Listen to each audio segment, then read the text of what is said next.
Hello, everyone. Hey, thank you for coming out to History Speaks this afternoon. Yeah, I think that's probably all there is from me. So without further ado, I'm going to introduce Brett here, Brett Barker. Oop. Shouldn't have brought these up here. And he can tell you about the program. Thank you. Thank you. Well, thank you, everyone. I want to start, and this is not false humility. I'm humbled by you all being here.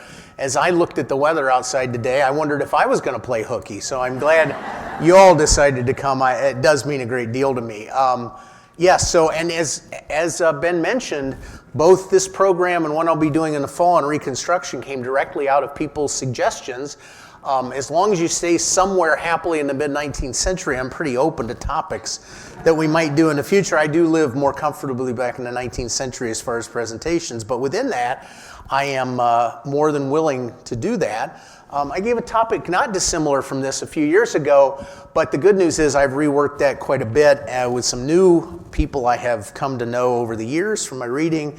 And and if you're like me, after a few years, I forget things anyway, so it might be new to you at any rate. All right, but I do want to talk today about Northern women during the Civil War. And I want to start with a question about why the topic matters or why it's important. And one of the things that interests me recently, there have been a real rush of books on women during the Civil War, and one of the things that surprises me is one of them that came out recently is not really bad in many ways, but nearly a third of the book is taken up by the fact that we now believe that maybe as many as, well, some estimate higher, but certainly I think it's fair to say 400 women served disguised as men in Civil War armies. And I'm not saying that isn't an important topic.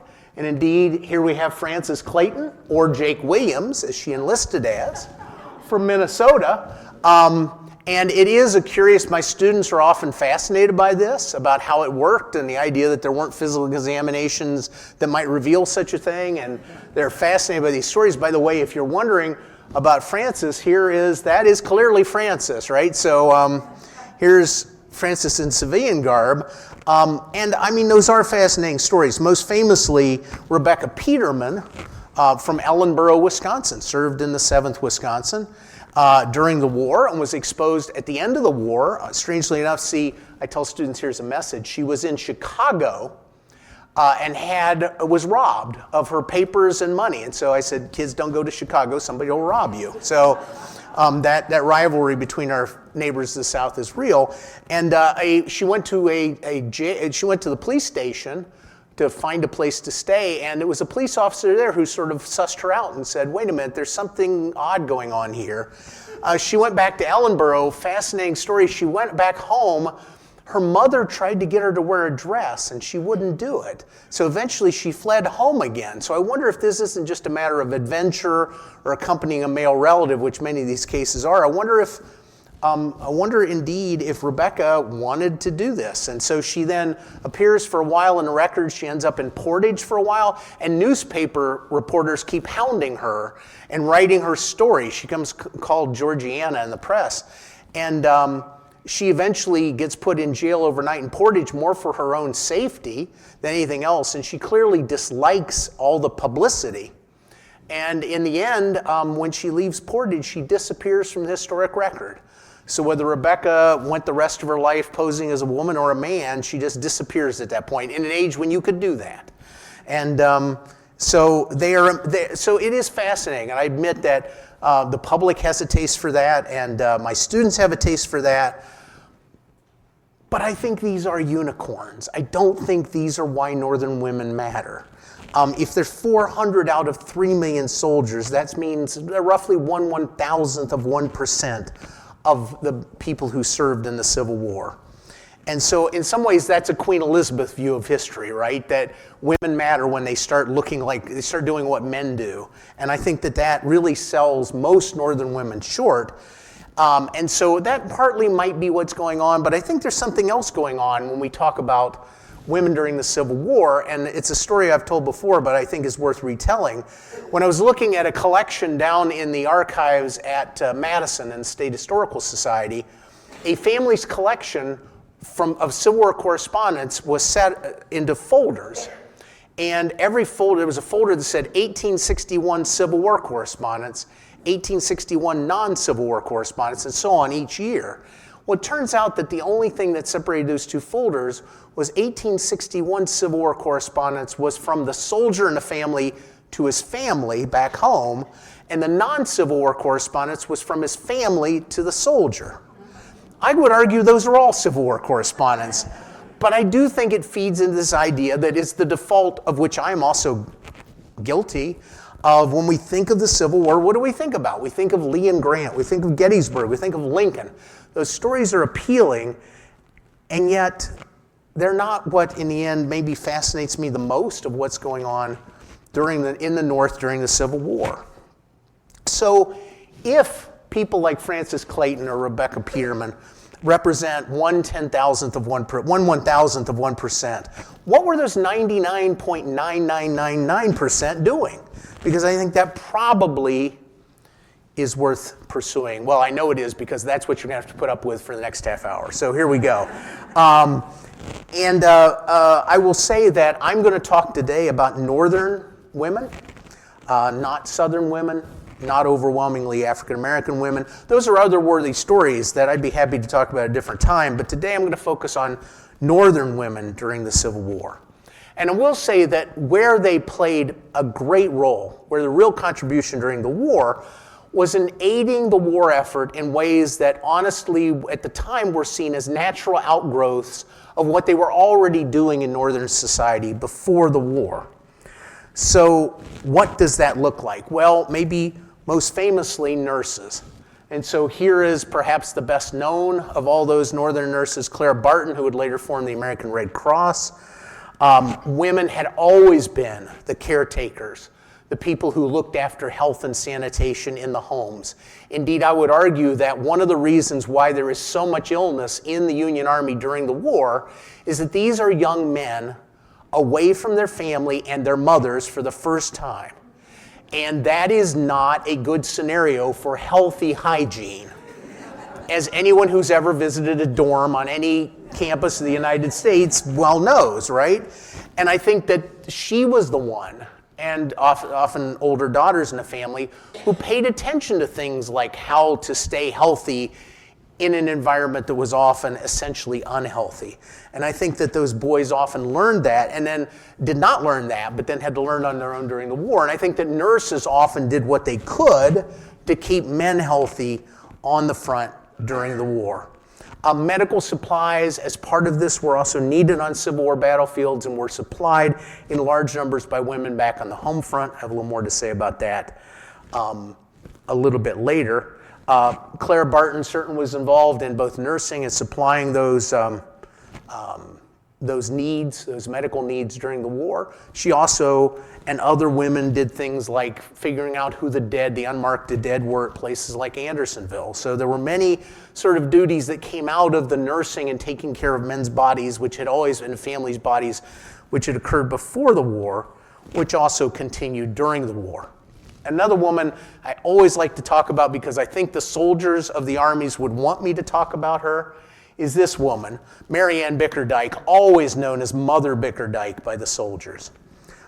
She was a Quaker widow. She'd lost most of her family to disease right before the war. She became a tireless advocate for wounded soldiers. Over the course of the war, she visited 300 hospitals, 20 battlefields, and she cut through red tape. She often was the one who made sure that some medical supplies that needed to get to hospitals at the front or those sort of care packages that families had sent to the soldiers, she cut red tape to make sure that the things that men needed both for their health and for their morale got to the front. Famously, one Union general was very upset when she commandeered his own personal train because it was sitting on a siding at his beck and call, and she needed to get supplies to the front and just commandeered the train. I think it's remarkable about how well known she was and the power she had that engineer agreed and took that train with the supplies to the front, because I'm sure he knew that there was going to be a general who was quite unhappy. The general complained to William Tecumseh Sherman. Both Sherman and Grant, she worked mostly in the Western armies. And Sherman and Grant were both big fans of hers because they knew she got things done. And they also, I think, appreciated the fact that she could work right around the boundaries of Army red tape and bureaucracy to actually get things done. But Sherman in particular was quite a fan. And when confronted about this, he said, "I can do nothing about that woman. She ranks me."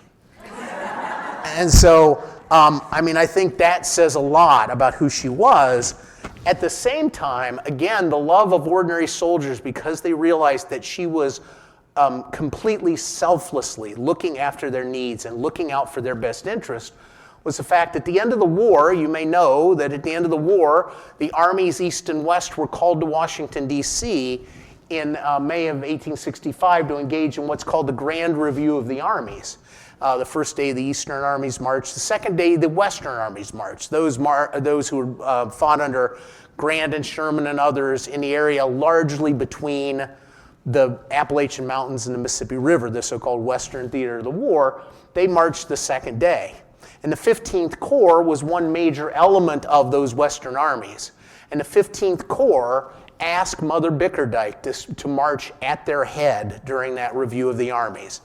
That to me speaks a lot about the way in which these men recognize what Mother Bickerdike meant in that war. And so she's one that I have to admit, I have to bring up. Probably mentioned her the last time, but that's just fine.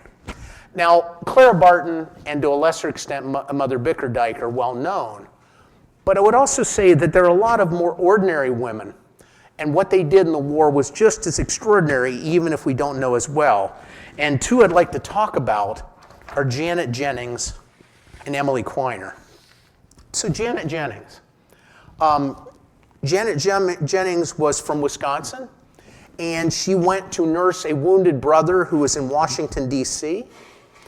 She had to serve as a volunteer. She went to that hospital in D.C., could not be accepted as a formal hired nurse by the federal bureaucracy because she was too young. She was 25 years old. And students who, if you think about her, many of my students are 18 to 22 years old and are very aware of the fact that they wish to be treated as adults. And so anybody suggesting that someone is 25 years old is too young to do something gets their attention. In fact, they often question that immediately. Indeed, I was teaching about her last week. And it's the first question I got is, wait a minute, the book says she's 25 and she's too young to serve. Well, that's in fact because of this woman, someone you may have heard of, named Dorothea Dix. She had been an advocate before the war for really, I think, an admirable woman. She, before the war, had been advocating for the humane treatment of people in asylums, people in what at the time was, of course, called asylums for the insane or lunatic asylums, were horribly treated. They were warehoused, basically thrown in there and had the key thrown away. And she had argued before the war that they should at least be kept comfortable and safe, and kept arguing that they were essentially human. They were somebody's sister, somebody's father, somebody's mother, and that even if the family could not deal with them, they should be handled humanely. Well, she was put in charge of the Union Army Nursing Corps during the war, and she set guidelines for nurse candidates who she wanted to hire. Volunteers were to be aged between the ages of 35 and 50 and needed to be plain looking, which is the nicest way to say homely I can think of. And so they were required to wear unhooped black or brown dresses with no jewelry or cosmetics. I think we all know what's going on there. She wanted nurses to be seen as these men's mothers, older sisters, not potential dating material, right? That's what's going on there. And so a young, attractive, go back to Janet for a minute, a young, attractive 25-year-old woman was not what Dorothea Dix thought would be useful. And as you know, at that time, there's a tremendous fear about unaccompanied women being out in society. Their reputation is at stake, and so you worry about these things. But Janet went to Washington, D.C. and served as a volunteer nurse first for her brother and then for other people in her ward. And she did so well that she was kept on. Even after her brother was nursed back to health, she continued to serve. And she is just one example of so many northern women who went off to serve, particularly those of middle and upper class who had the time and wherewithal to do it, went and served by the thousands in Southern hospitals during the war. And the one I want to spend a little more time talking about is one that I do not have an image for. How much I wish I had an image of Emily Quiner, but I've never been able to find one. Her name, though, was Emily Quiner. She was the daughter of a well-known Madison family of some means. Her father, Edwin Quiner, would write one of the first histories of Wisconsin during the Civil War. She would help him write that, in fact. And she was a young woman of, I think she was 20 when the war broke out, about 20. And in 1863, she and a friend decided to go visit the Memphis Union hospitals to help there as a volunteer. And I'll be honest, I think that she thought that this was going to be an adventure, and in some ways it was. By the way, this is the front of her diary. Because I know so much about Emily Quiner, it's because the day after Fort Sumter, she went and bought a book and said, I'm going to write down the great events of the age. She recognized that something historic was going on and that she should write about her role in it. And so in that diary, she talks about preparing to go, and there's something about it, and I can't give you a good quote, and so I am reading between the lines here, I'll admit. But I don't think she really knew what nursing consisted of. I think she had an idea that she would go there and hold their hands and say nice things to them and help them through, and I don't think she recognized the physical task that was nursing in the 19th century. And the reason I think this comes from the diary entry when she arrived at the Memphis hospitals. This is her diary entry from July 8th, 1863. This is what she wrote. We found Mrs. Wemple, a Wisconsin lady, and Mrs. Green, a sort of under-matron here, very pleasant. They told us some very discouraging things, and for some time I felt rather blue over the prospect. I think these were the women who introduced these middle-class northern women who had no idea what they were getting into and said, look, nursing is not going to be holding these men's hands.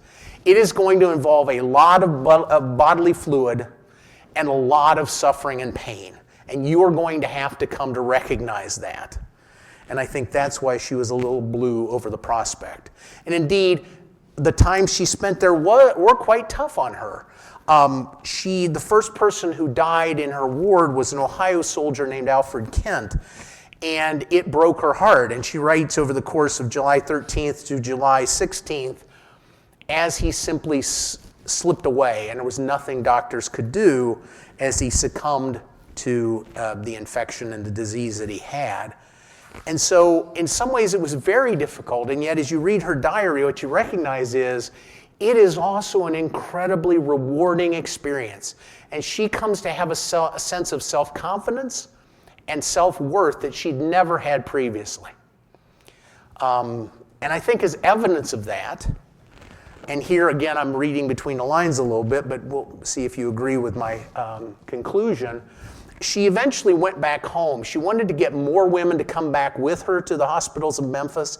She also wanted to get material and bring them. They were always needing bandages and medical supplies. So she was going to collect these back in Madison, recruit some of her friends to come down. They were going to return to the hospital in Memphis. She's going to come back with a friend that had accompanied her the first time.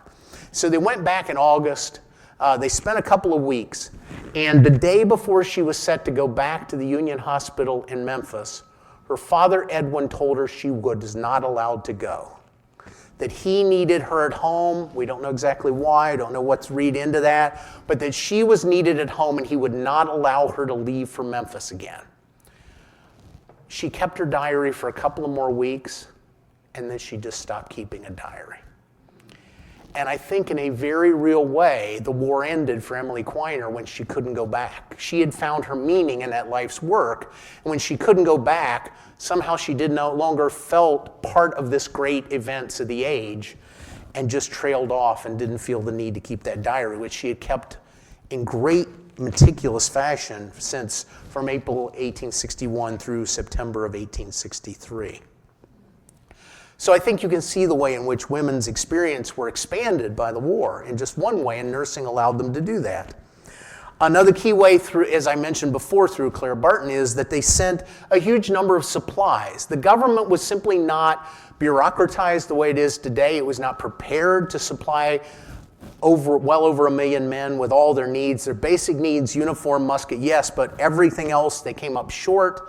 In 1861, the governor of the state asked women to send lint for bandages and to send blankets because they simply could not supply the troops fast enough. But then women began to send more things that they needed, what we think of today as care packages. Men often craved, you can imagine, their basic diet was hardtack, salt pork, black coffee. It lacked a certain variety, and they often asked for delicacies from home. Women often send jams and preserves, just little things that you can imagine if your own family had put up these jams or preserves, you got them, that it would mean a lot. It would not only just vary your diet, perhaps make hardtack palatable, if that was possible, but also it was a way in which those women were supporting you in a very real way. Both your body and your morale, I think, is very much what's going on there. And these boxes began to arrive throughout the war from women who had organized them. Many of this was done through what were called ladies' aid societies that were organized throughout the North. They worked with the U.S. Sanitary Commission and later the U.S. Christian Commission, which were, today we would think of them as NGOs. They were non-governmental organizations that sort of were meant to help funnel the supplies to the Union Army. And when we think about boxes, I know I always thought of the boxes that before she went as a nurse, she and a friend sent a box to a regiment of Wisconsin troops. And I always thought of a box the way I think we think of care. I always ask students, how big do you think a box would be? And they sort of mentioned the size of a care package, right? They sort of something like this.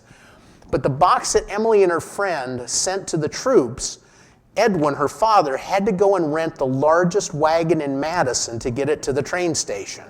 So this was a crate, not a box, right? We should think about how big it would have to be. He got this massive oversized wagon to take it down to the railroad depot so it could go to the front. These ladies' aid societies were omnipresent throughout the North and in Wisconsin. There were 229 local societies in the state of Wisconsin. If you think about that, that means every little burg had a ladies' aid society. Come back to that later too. One of the things that's very interesting to me that I think also speaks about the way women perceived their participation in this war effort was in something fascinating that happens that another historian documented, and I'm just stealing their thesis here, but that's what historians do. That early on, women were donating to the United States Sanitary Commission. Again, this was a national organization that was helping to funnel these supplies to the front. And it was doing a good job, but it had a tone to it. I guess my students would say it had a little bit of a tude, it had a bit of an attitude. Letters from the national organization, which, by the way, women were doing all the work and men were the national officers of this organization, often said things like, well, you promised us that you would send 20 shirts, but we only got 15. Where are the other 5 shirts? And it had a little bit of that tone to it. And often were carping on what didn't arrive rather than being thankful for what did arrive. There was a rival institution called the United States Christian Commission, which largely had the same task. Now, they did also focus on things like getting religious materials to the troops, and hence the Christian Commission. But they also were funneling supplies as well, and they were, Sanitary Commission was there first, so they became sort of the Amazon of the day, right? They became the big bully on the block. And the Christian Commission hoped to come forward and catch up with them. And so they began writing letters to local ladies' aid societies, profusely thanking them for everything they did send, and always understanding if they couldn't send everything they'd promised. And not surprisingly, the number of donations to the Sanitary Commission began to drop, and the Christian Commission began to rise. And I often tell students, there's really a message about leadership and tone in that everyone should take a lesson from, because the Christian Commission recognized these are volunteers who are spending time when they're often taking care of families and doing all the household work, and are doing this in the evenings. Emily Quiner talks about sewing things late at night, long after she's done everything else. Talk about she's also a teacher. She does all her other duties. She stays up late at night sewing things for the soldiers. To then get a letter that seems ungrateful is probably not the way to go. If nursing became much more identified with women during the Civil War, and it did, there were often male nurses. Some of you may know Walt Whitman was a nurse in Washington, D.C. during the war. But nursing comes to be more and more feminized during and after the Civil War.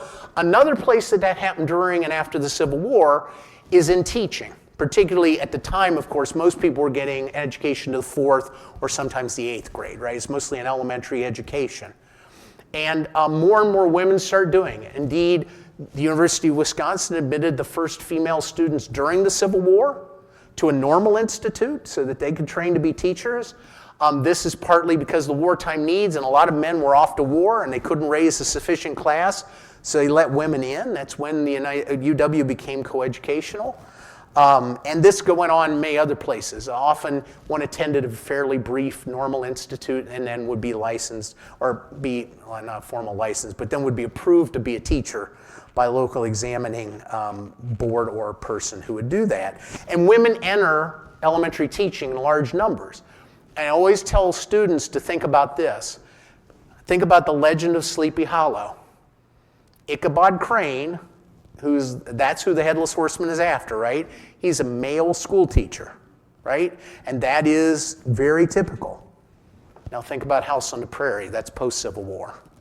Who runs the elementary school, right? It's a woman now. That is going, now it's not as if it suddenly changed during the Civil War, but the Civil War saw a great transition. Emily taught at a school that her father was really concerned that it was much too far west of Madison to be practical for a woman to teach there. One time she accepted a ride home on a work train filled with Irish workers, and he nearly had an apoplectic fit and died. It was about 3 miles west of her home, and if you know Madison today, as near as I can figure, the school is about where Hilldale Mall is now. But that was a long way west then, right? And so she worked a season there as a teacher in the summer and early fall of 1861. And I think that was a similar experience where she gained, it was a new area open to her, and she gained a lot of experience and self-confidence there in the same way. But there were other things women did. One thing they did on the home front, which often isn't recognized, is they did hard farm labor. When men were off to war, particularly in 1863 and 64, women went out into the fields and harvested the crops, particularly wheat. We were a wheat state during the Civil War. The wheat belt would shift to the north and west, as we know after, but in 1860, the United States, Wisconsin was just behind another state in nearly number 1 in wheat production. If you know anything about wheat, particularly the varieties back then, they ripened, and then you had about 2 weeks before the berries then fell off, and it was a lost crop. So you had a very short window where you could harvest the wheat. And women went out in 1863 and 1864, and they did that work, along with sometimes children. And I have some quotes from local newspapers that I think could give you flavor around the state. It's hard to think of us more as a wheat state than a dairy state, but that was true in 1864. So these are all from the 1864 harvest. The La Crosse Democrat reported, "It is not an uncommon thing to find half a dozen farms adjoining where there is not a man or boy to harvest the grain crop."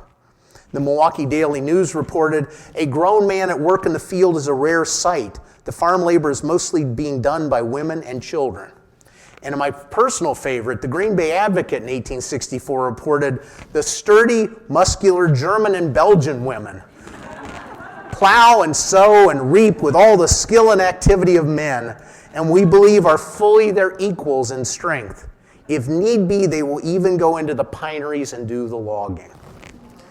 So again, women stepped forward or those crops would have been lost. And indeed, one could argue, and historians had, that while Southerners said cotton was king, that in the end wheat was king because it not only fed those Union armies, but it was also exported to Europe and helped keep European, sometimes textile mills workers fed during times of hardship, and probably helped keep Europe out of the war. And women did a lot of that work. What's more surprising, perhaps, that is in certain industries, women entered the workplace during World War II. In World War II, we're an industrial economy. In the Civil War, we're not. But it sounds a little bit like an early version of World War II. They served as clerks. They worked in woodenware factories in Oshkosh. As newspapers compositors, it was believed that their dainty fingers were particularly apt to set the type into newspapers at the time. They worked in shingles factories and match factories throughout the state. So they are, in some ways, an early beginnings of Rosie the Riveter 80 years early. All these, except perhaps the factory and commercial work that I mentioned at the end, can be seen as extensions of feminine roles in the home and family. Did they also ascribe political meaning to what they were doing? I think they did. Most famously, early in the war, the state legislature would meet in the assembly hall during the day and pass bills putting the Wisconsin on a war footing, planning to raise regiments and do everything they needed for Wisconsin to participate in the war. And when those assemblies were done, the desk would be pushed out and big sewing machines would be brought in and women would sew shirts for the soldiers all night. I think them wanting to do it in that space was not a coincidence. I think they wanted to make it clear that that was their participation and their contribution in the same way men were doing their role during the day. The shift to Christian Commission, I think, makes it clear that they recognize that their work is valuable. And so I think in all those ways, they understood a political dimension to this. And beyond everything I've said, in ways in which they often went outside the home or into the fields to make the Union war effort work, I also think that there was something to be said in the fact that they had to hold families together during the war. And here, the person I want to tell you about is Catherine Eaton, who lived in Lancaster, Wisconsin, down in Grant County in the southwestern part of the state. She was from a fairly wealthy family. Her husband she came from money, but her husband was a minister who went off as chaplain of the 7th Wisconsin Infantry. And she stayed behind raising their 4 boys. And during the war, she got deeply involved in these ladies' aid societies and worked really hard to make sure that, in her mind, Lancaster and Grant County was doing all it could to support the men who'd gone off from Grant County and beyond. And her dedication to this became well known throughout the community. And I want to share just one little story from 1864 that sometimes students don't recognize, but I think you will recognize the significance of what happened in a 19th century context. One day she went downtown to a law office in Lancaster that she'd been to many times before. She went there, and when she walked in, she reported that something happened there that had never happened to her before. When she walked in, the men in the law office turned to her and silently bowed and tipped their cap and then greeted her. She said it had never happened before. Those men in the 19th century context were recognizing her contribution and her significance and the role she had played in that community's part in fighting this war. And I think that is significant. And the way she recorded it makes it clear that she understood its significance in her life. One could argue that the organizational skills that Catherine Eaton and Emily Quiner and others received during the war were foundations for many of these women who would go on to work in the suffrage movement after the war, in just changing the purpose and the movement, I think, in significant ways. But if I've talked to you about what women did, I also want to talk to you a little bit about what they experienced, because the war often brought sacrifice and loss to these women as well. If the war offered new opportunities, it certainly did for Emily Quiner, her diary also reveals that she recognized the painful nature of the Civil War in women's lives. For all Northern women, indeed for all Northerners, it was also an experience of loss, not just for those who traveled to hospitals near the front. Here's an updated version of something I show people during many presentations. Death toll of the Union during the Civil War was about 435,000 dead. Northern population was 22 million. That's 1.98% death rate. If we were to apply that to today's, I best figure I can come up with 336.3 million Americans today. That would be 6.65 million men dead in a 4-year war. Now, it's true, all those casualties in the Civil War are Americans on both sides, right? But still, it is an appalling death toll. Everyone knew someone who died in that war. And even though I've talked about ordinary women who are not as well known, like Emily Quiner or Catherine Eaton, some of the stories that are best documented about loss are indeed from more notable women from Wisconsin and the North during the war. And so one that I often talk about, I'm going to talk about now, is Cordelia Harvey, someone I think every Wisconsinite should know about. She was the wife of Lewis Harvey, who was elected governor of Wisconsin in the fall of 1861. As a fairly new governor, he had heard about the Battle of Shiloh, which had occurred in April of 1862. Let's see if I can use this right. Here we go. Grant had captured the forts here at Fort Dallas and Fort Henry in February, and had continued to invade Tennessee, and had taken much of western Tennessee away from the Confederacy in the spring. Another Union army under Buell was coming to join him, and this was a tremendous loss of territory for the Confederates. So if you look at the red here, they had combined all the forces they could and had tried to counterattack and attacked him near Pittsburgh Landing or Shiloh on the Tennessee River.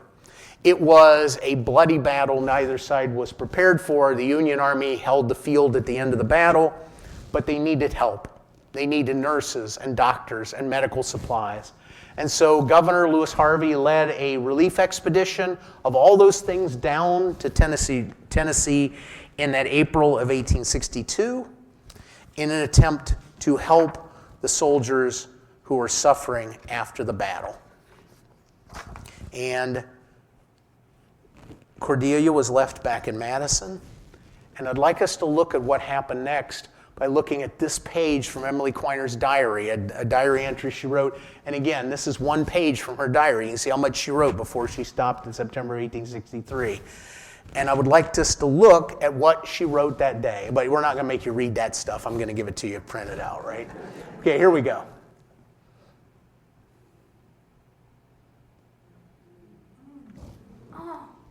He was crossing on a gangplank from one boat to another and slipped off and fell into the Tennessee River and never surfaced. Our governor drowned in the Tennessee River in the middle of the war. If you wrote that in a novel, nobody would believe it, right? But it happened. So let's let her continue.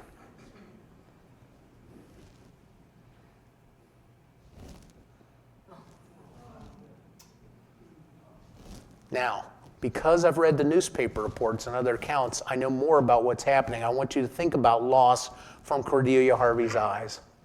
This is downtown Madison, and this is what it looked like in 1861.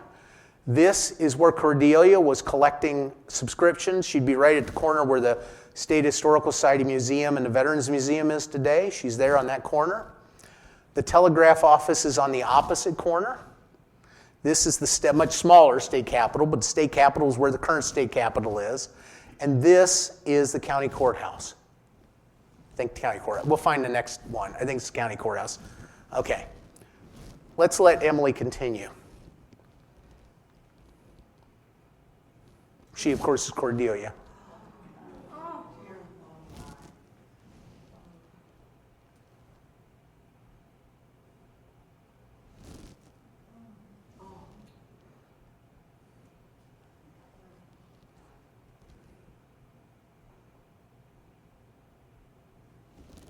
The railroad. The cars were the railroad.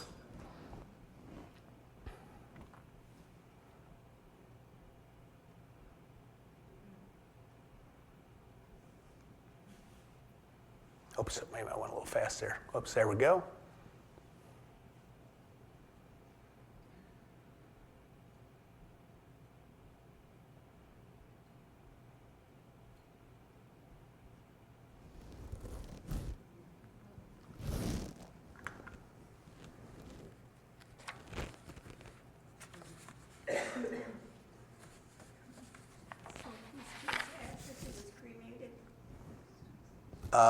Give me a minute. I'll tell you. So if we could go back a minute now that you've read that. So what we actually know happened is, let me go back to the map. The news has come to the telegraph office.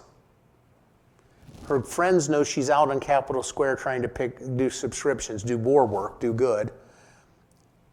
The news gets to the Capitol and the courthouse before they can find her. They're running around the court, what was called the park.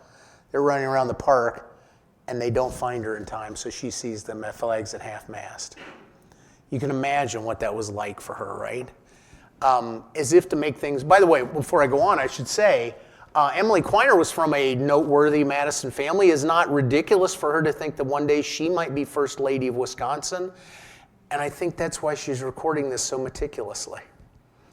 How a woman acts in a time of... A public woman acts properly in a time of grief. And so she's very careful to say exactly what had happened, right? By the way, Emily, it's a small world. Emily was also a member of the Congregational Church, so she knew the Harveys. And so anyway, Peace to His Ashes is more of a formulaic because they could not find his body. And so they went out to Forest Hill Cemetery and had a funeral. He was the governor of Wisconsin, right? And then 3.5 weeks later, his body was found in the river. And they sent it back, and they had to have a funeral all over again when they buried him. And she had to go through the whole thing again. And if that would have broken her, no one here would have blamed her a minute. But it didn't break her. There she is in mourning. That's Cordelia. She was not broken experience. Whoops. Okay. Instead, she decided to dedicate the rest of the war to taking care of those who had often suffered. She went to the governor and was named state military agent for the state of Wisconsin. She went south. She looked after hospitals. She looked after men there. She did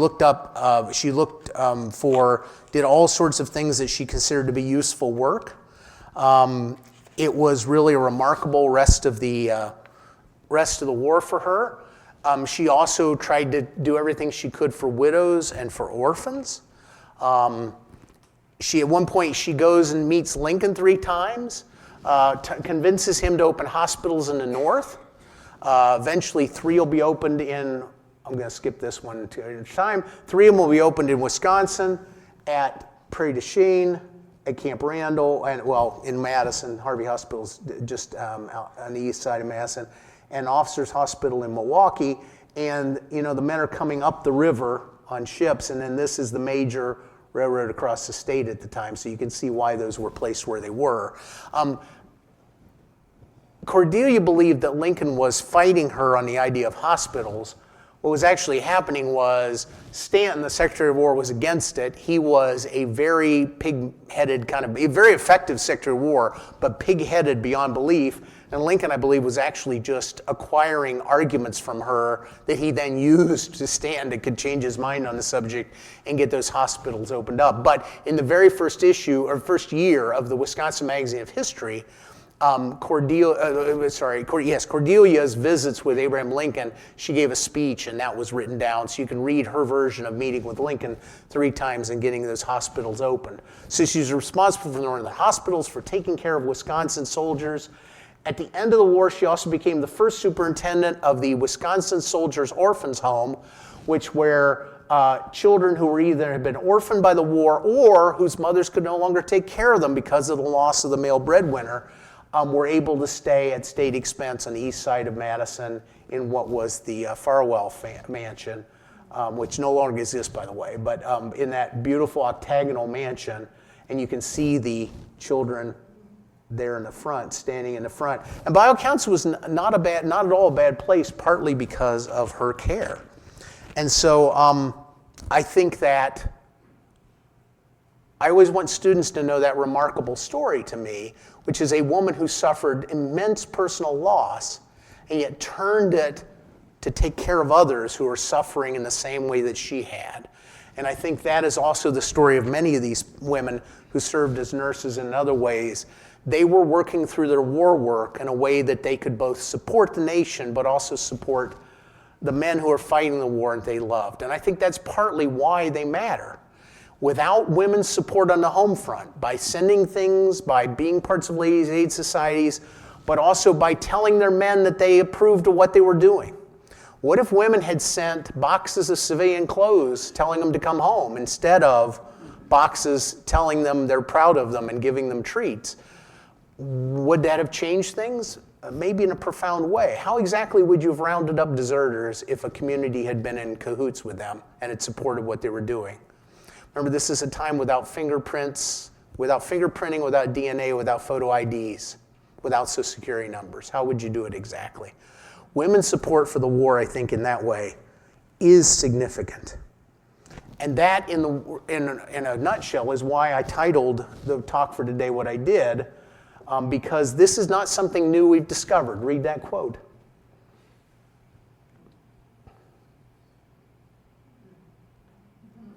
That's written in 1867. That was written by a man 2 years after the war ended. This is not something that was discovered later and added on to history. This has been an integral part of history. And I think the men, the soldiers of the 15th Corps who wanted Mother Bickerdike to march in front of them, the men in the Barber Law Office in Lancaster who bowed to Catherine Eaton, men during and after the war recognized the role of women. And so I think that's why they matter. And really today I've only scratched the surface. The war touched every woman's life. Some found new opportunities, some faced personal tragedy and found salvation in helping others. Some never really recovered from their losses. I've tried to use Emily Quiner and Janet Jennings and Catherine Eaton and Cordelia Harvey, and yes, even Frances Clayton, as examples of how complex this story is. We forget the story of the Civil War is contained in the lives of this half of the population at our peril. For history only reveals its full significance in all our lives today if it is about everyone in our past. Thank you very much.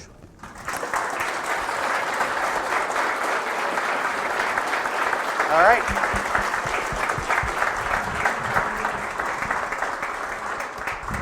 All right. Well, thank you, Brett. Yeah, thank you. We're going to open up for questions, and if you have any, if you could wait, just raise your hand. I'll come around with the microphone so everybody can hear you.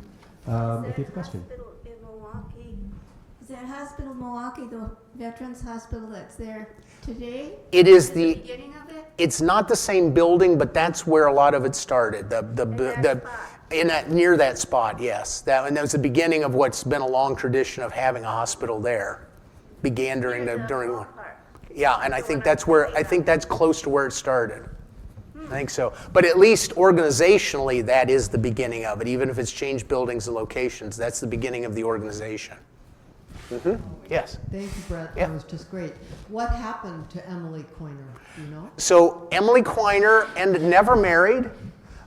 She ended up, she lives until the early 20th century, and she's buried in the same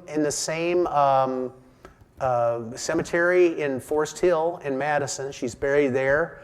And she ended up, as I mentioned briefly, she helps her father write. She does a lot of the research for her father's book called Wisconsin, the Civil War? Wisconsin Rebellion, I think is the correct name. Edwin B. Quiner. There aren't a lot of books by Edwin B. Quiner about the Civil War. So that one is the one he wrote, which comes out in 1866.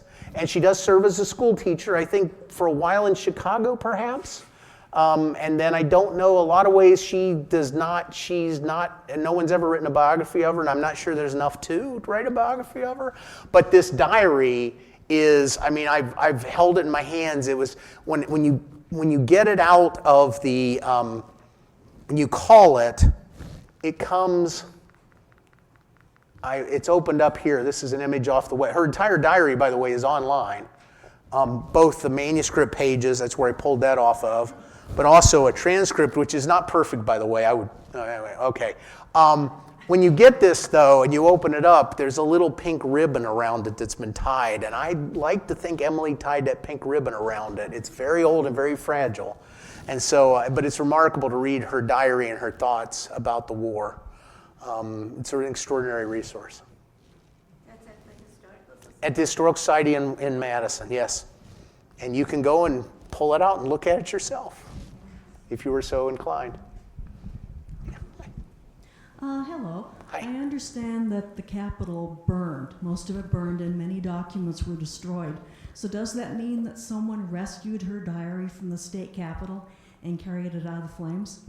I don't think the State Historical Societies, when it burned, and there were two major fires, it burned more or less to the ground, I think, in 1906.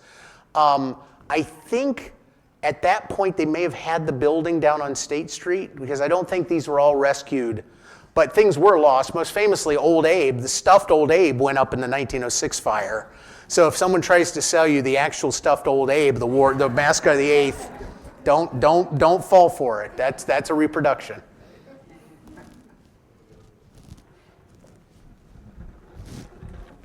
I'm just wondering, as a historian, why do you think that women throughout our American history aren't heard about very often? I think an older way of thinking about history is, well, there is sort of a chauvinism or prejudice that no doubt existed, particularly amongst people of previous generations, different degrees, but I think it's something more. It's the same reason we don't hear about a lot of other people in the past. I think once history was seen as the only people that mattered in history were those who had power. And people who had power do count in history. You know, those of you who've been around long enough know I'm obsessed with Abraham Lincoln, right? I mean, right? So people who have power in the past matter, but not everybody in the past who matters had power. So I think that increasingly over the last 50 years, we've come to see that the past is about all of us. And once you make that determination, then people who are not particularly powerful, I mean, even Mother Bickerdike had sort of informal power, but even she had a lot more power than Catherine Eaton or Janet Jennings or Emily Quiner did. But when you think about history as the past lives of people, then I think those stories become alive. And when we want the past to resonate with more people, I think the more people from the past you bring into that narrative, the more likely you are to hook people. Because I always tell students, I hope every one of them can become president one day or can command an army in battle, but not all of them are going to do that. And so some of them, that's just not going to resonate in the same way. But everyone has to figure out things like what you're going to do for a living, how you're going to find someone to fall in love with, what the meaning of your life is. Everyone has to face that, and everybody in the past faced those same questions. And so how does Cordelia make meaning of her life once she's lost her husband? That's a question that many people have to face in their lives. What do you do with loss and tragedy? And how do you find meaning in your life? That's something every one of us can connect with. And so I think that's why more and more history is about everybody in the past, and including Abraham Lincoln too. I mean, I'm not giving up on Ulysses S. Grant and Abraham Lincoln, right? But I also, or Old Abe the War Eagle for that matter. Let's throw an eagle in, what the heck, right? But all human beings in the past, I think, matter. And that's, I think, increasingly the way history is being done. And I hope that maybe we can recapture people's interest, because I do think that a society that doesn't care about history is headed down a very dangerous path.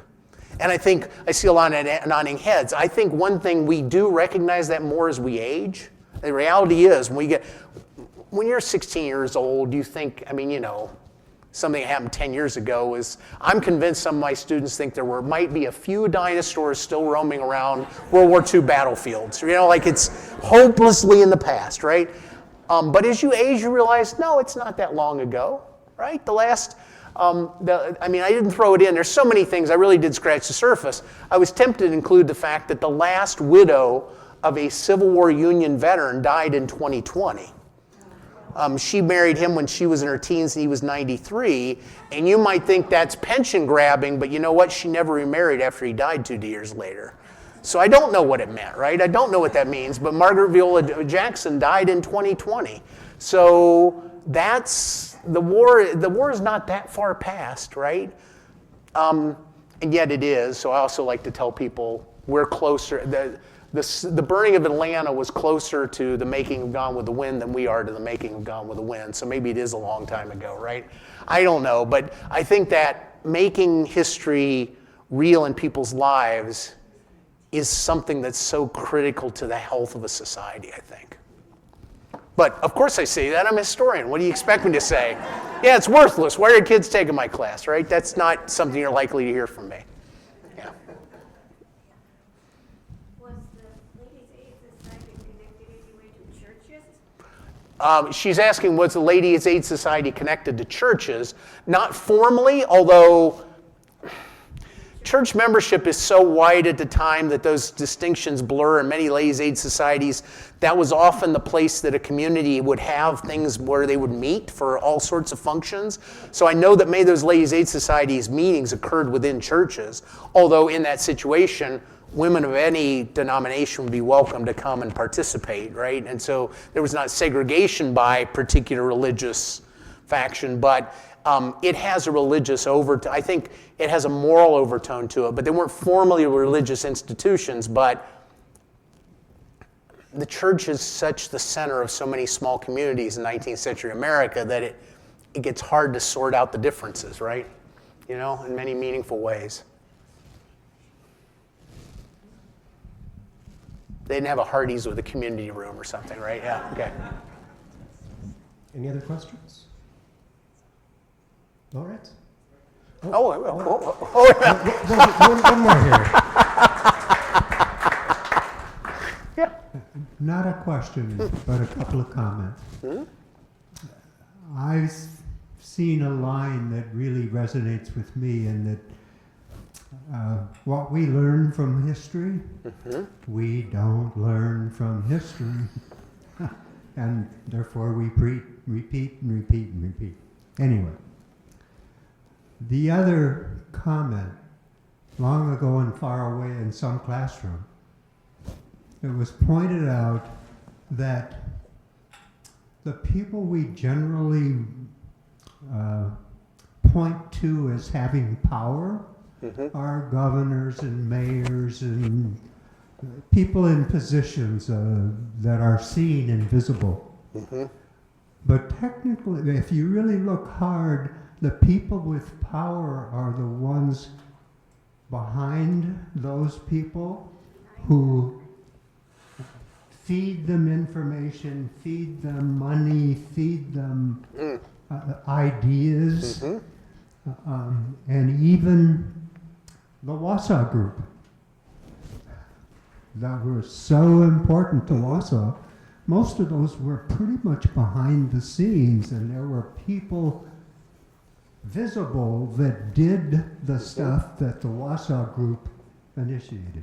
Well, I think that's true. I think that that's a more nuanced view of power. Indeed, I would argue that women in the Civil War had more informal types of power. They didn't have, but my point to go back to is that traditionally, the way history was being done 100 years ago is a less nuanced view than you've just offered. The idea that it is blunt political and military power, what we sometimes is called the kings and battles view of history, right? That's all that matters but yeah, power is much more diffuse and complex, and in fact, more interesting.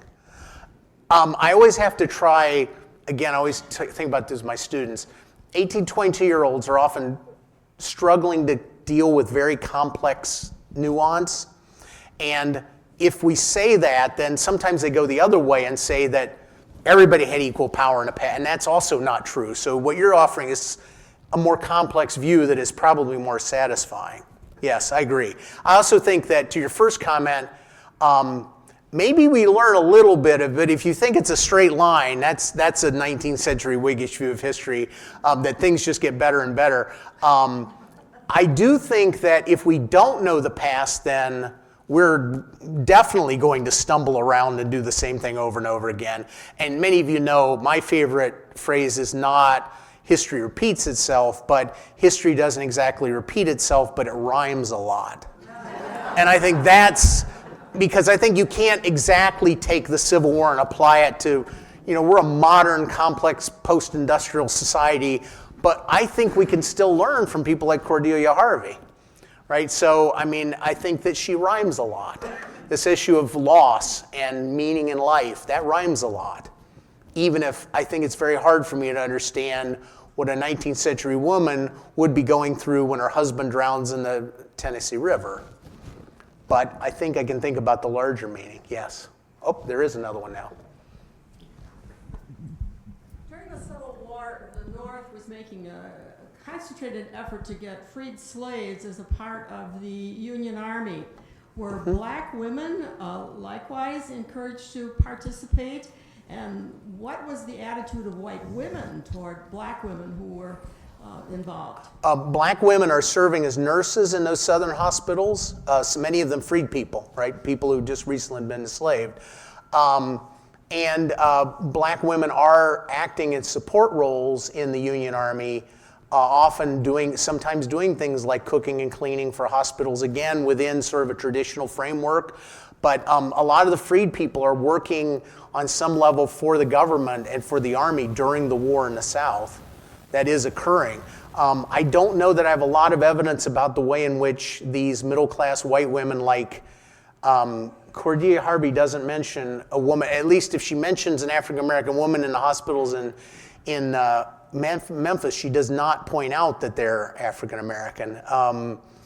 And so I don't know, I don't have a good sense of the way in which a lot of times Wisconsin people encountered blacks in the South. It was a new experience.